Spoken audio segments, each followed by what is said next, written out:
Hey, it's Dave. Hey Dave, what's up? Not too much. Got a quick question for you. Yeah, sure, go ahead. I've been having some problems with my game shelves. What, you're like running out of space or something? Well, not exactly. It's more. I'm not really sure how to put this. They are, talking to me, and have been taken over by a powerful spirit that is making me play video games. What was that? Was it what? You know what? Just don't worry about it. Forget about it. I'm sure it's fine. I'll just talk to you later. Okay, man. See ya. What did Game Dave want? I don't know, that guy's weird.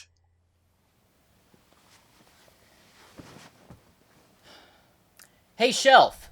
Shelf? Really? I've been called some ignorant names in my several lifetimes, but never Shelf. Can you blame me? You are a talking shelf, so... It's merely a temporary hideaway. As the digital fluctuations become more balanced, my form will be less embarrassing. But it could be worse. And how's that? I could end up looking like you. Oh. So what do you want me to call you then? You shall call me by the name that represents my power and strength. I am Tio Yamikwi. Yoga... What? Now listen. Tio Yamikwi. Tio Yamaguchi. You're missing it. Just say it along with me. Tio Yamikwi. Mauchi quinoa? Oh, just forget it. You know what, let's, how about I just call you Tio? That's actually not terrible. Okay, good. Tio. Let's chat. What would you like to blather on about? Well, when I beat Mighty Final Fight with all three characters, wasn't easy. I got brand new game shelves, right? Yes, you did. You're welcome. And sure, that took some time to complete, but Cobra Triangle, now that was some serious business. I'm talking the giant sea monsters and 25 stages, etc. Out with it, Dave. What do you want? Another reward? If you say so, I mean, I wouldn't complain. It was quite a challenge. Of course it was. You did a great job with it. You were speedy and boaty and all the things you'd expect. So I bestow upon you your grand reward. More shelves! I don't think there's any room left. Fine.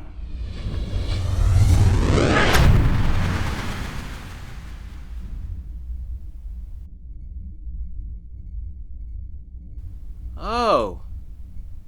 Cool. Yeah, I figured it was your favorite. Looks good, doesn't it? Yeah. Can't wait to get into it. It's gonna be great. I put all your favorite bits in there too. Go on, give it a little look-see.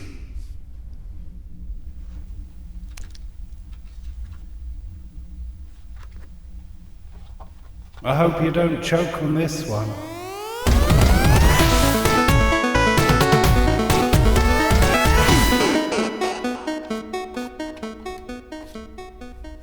The Adventures of Tom Sawyer. That's right. You're going on an adventure. Neat. Are you not entertained? Oh, not good enough for Mr. Game Dave. Perhaps you would prefer an old-timey form of entertainment. Huh? Oh, no. Reading? Oh, no. The only heavy reading I'll be doing is in some RPGs, alright? That's the spirit. Now get to work, Tom. The Adventures of Tom Sawyer is a platform game developed by Winkysoft and released by Sega in 1989, based on author Mark Twain's iconic character. 10-year-old Tom Sawyer is dozing off in class and begins the adventure of his dreams to save Becky Thatcher. See, that girl's got money, daughter of a judge, and Tom even gets engaged to her, but not with a ring, with a hot smoocheroo. Kids. So we gotta save that sweet biscuit, because if you fail, you wake up back in class and have to finish your education. Ew, gross. It's the 1800s and we've got 6 stages of it to explore. Sounds like an exciting world of discovery, right? Well, if you happen to have the manual, you'll see that it details every section of this game. Even the ending is spoiled in the manual. What is it? What is this? A strategy guide over here? Not sure what that voice was. The manual does offer a lot of extra information not present in the game, like the unusual names of all the creatures you'll encounter. Also, a really terrible doodle of Tom in class. Really? Did 10-year-old Tom Sawyer do the illustrations for the manual? Once you've fallen asleep and entered dreamland... Oh, no, Kirby, sorry, not that dream, not your dreamland, all right? You gotta, come on, get out of here. I love you, but you gotta go. Get! The game begins on a pirate ship. Oh yeah, for 1989, the graphics aren't very good. I would say the visuals are passable. But hey, it's all about the gameplay, right? At least you can tell what everything is, so that's good. Controlling Tom takes some getting used to. The controls have an odd stiffness that you've got to work through. And talk about stiff. Look at this jumping animation, or lack thereof. He's just kinda bouncing up. Your main attack is throwing rocks. Man, Tom can really sling a stone. Look at that wind up.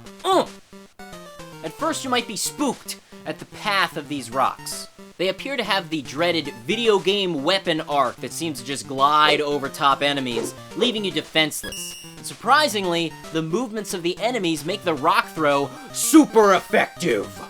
Now, if you manage to kill some birds with your rocks, boys will be boys, they may drop a weapon upgrade, the slingshot, which fires quick shots straight forward. But I found myself avoiding it because the rock throw is way more likely to hit oncoming enemies than the slingshot's line drive, especially when they are above or below you. Speaking of enemies, each stage has its own unique plethora of baddies to contend with. Dagger and gun-wielding pirates on the ship, evil gophers in the forest, skeleton warriors in the haunted house, and dragons. Dragons, Tom Sawyer, dragons. Yeah, you better be careful, especially when you take into account that Tom is a 10-year-old boy. What does that mean? One-hit kills. So dodge as many enemies as you can, because according to the manual, you start the game with only 3 Toms. Lives. They're lives. You can also collect T signs, and for every 20, you get an extra Tom. But stay away from the skulls, they'll take 10 of your T's away. It's almost as abstract as Final Fantasy VIII's junction system. The last pickup available is the somewhat hard-to-come-by Heart, which gives you invincibility for a pretty good chunk of time. Now, the adventure here is not one from the books, but it's exciting nonetheless. After climbing through the pirate ship and defeating the giant octopus boss that looks like he belongs in a Mega Man game, you'll hop on a raft down the Mississippi River. Oh, so suddenly this game is a vertical shooter, I guess? It's kind of neat that the gameplay changes here. You have to hop over land bridges and shoot at runaway logs and... dolphins? They poor sweet dolphins. Oh, wait, no. Sorry, checking the manual, those are Tompu. Ferocious flying fish. Yeah, they deserve to die. So you gotta kill them.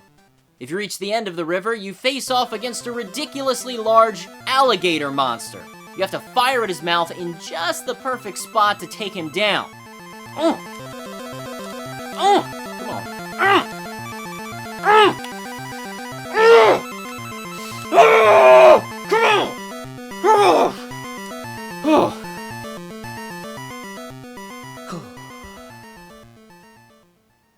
Giant monsters are a common theme throughout this game, with a devil-summoning demon, and a group of hip monkeys wearing sunglasses that perform a cheer pyramid to transform into a humongous, colorful monkey named Sarudon. The Adventures of Tom Sawyer feels more like high fantasy than the exploits of a young boy in the 1800s. Except, of course, for riding upon the feet of a pelican and, hanging from red balloons through the sky. It's way more historically accurate. As you battle your way through the remaining stages, you'll come across Tom's nemesis, Injun Joe, riding a large river monster. After defeating him, 3 of his feathers fall to the ground, and and Becky Thatcher is saved. That's right, I almost forgot what we were even doing in this thing. Trying to save the girl. Yeah. And then Tom wakes up in class. It was all just a dream. Oh, what's that? Injun Joe's feathers? Gasp! Maybe it wasn't a dream. Of course it was a dream! You were fighting gigantic monsters and flaming dragons, let alone walking on clouds while battling a huge weaponized airship. That's stupid. Tom Sawyer's a real idiot if he thinks all that was legit. And I thought his comrade Huckleberry Finn was the dumb one. Whew! Well, actually, if you have a friend with you, they can play as Huckleberry Finn. It's just a lame color swap. Huck Finn's supposed to be the real piece of work with his drunkard dad and vulgar language and running around with dead cats in bags, among other questionable things. But with your friend, you can compete for the high score. No, sorry, not high score. That's fastest time. This is actually a cool feature for 2 players. You can go through the whole game together and try to compete for the fastest time. Speedrunners? Any takers out there? Speedrunners, you know this is right up your alley. Huh? Come on, it's not that bad of a game. Once you've got a feel for the controls, this game is pretty easy to master. The boss fights are pretty tame, almost disappointingly so, but it still makes for a fun, casual, pick-up-and-play experience. And if you're really bad at video games, there's a continue feature that lets you pick up from the last stage you were on. See, they don't always have to be a challenge, do they, Dave?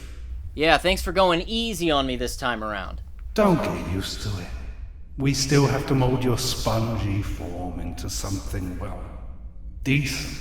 You're just so good at building up my confidence and making me feel like I matter. Well, that's clearly a side effect, not my intention.